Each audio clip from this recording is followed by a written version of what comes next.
Welcome back to Flicker Fights. I'm your host, once again, Tom Ferraro. We have two new competitors this week. We have returning champion, Brian Kuchar, and his competitor, Joseph Abrams. I have a lens cap that would decide who gets to go first. Cannon is heads, not cannon is tails. Brian, you're returning champion. You call it in the air. Okay. Let me do that again. Again. Cannon is first. You go first. Brian, you will have 30 seconds to initiate the debate and give an opening statement as to why Michael Bay explosions are best.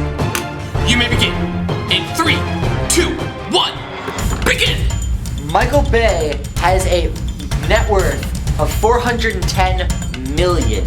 No matter how bad Michael Bay makes a movie, he's allowed to make sequel after sequel after sequel. He can make literally anything, and people will come to see it anyway because of the explosions. Joseph, you have 30 seconds to initiate your counter argument and then give an opening statement. You may begin in 3, 2, 1, begin!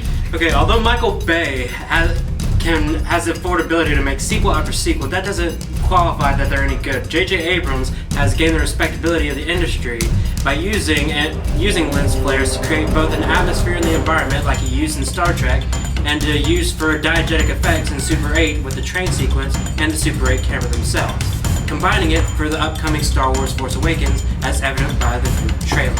Stop! Good. So far, so good. Each contestant will now have a minute and a half to openly debate about their topic and argue why they think they are better. Let's begin in 3, 2, 1, begin! People don't come to J.J. Abrams movies for the lens flares. Yeah, sure, that's his signature thing, but if you were to ask anyone why they go to a J.J. Abrams movie, it's not for the lens flare. Like, for instance, Star Trek. People went to go see Star Trek because they wanted to see how their franchise would go. Star Wars is a franchise that on its own, even without J.J. Abrams, makes millions of dollars. People come to Michael Bay. Joseph's gotta talk here.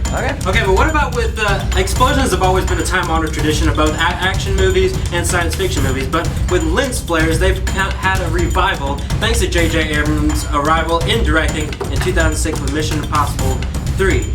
Like you said, people don't go to J.J. Abrams movies for lens flares, but that's all they know Michael Bay for. They expect more out of J.J. Abrams, and they get it time and time again with practical effects and non-CGI bull.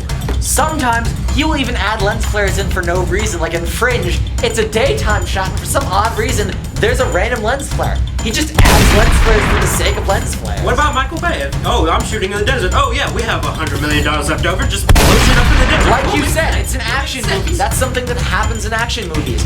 Not every sci-fi movie around has lens flares. But it makes it better. It creates the environment. How does it make it better? It makes it better because it adds to the scene. It adds to the effect. How? That you're in the place in time. Explosions, what do they add? What do they add? Explosions are action. Well done, contestants. Well done. You will each now have 10 seconds to initiate a closing argument. Joseph, you get to go first. You may begin. 3, 2, 1, go. In closing, I believe that J.J. Abrams' lens flares add a certain respectability and a revival of something within the film industry, and that they help create an environment for whatever genre he chooses to work in. Good. Your rebuttal. You have 10 seconds, Brian.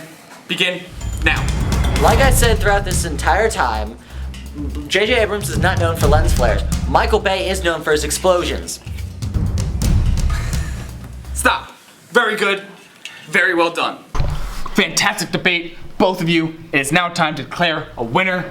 And by audience decision, the winner of episode 2 of Flicker Fights is Joseph H. I still won the last one.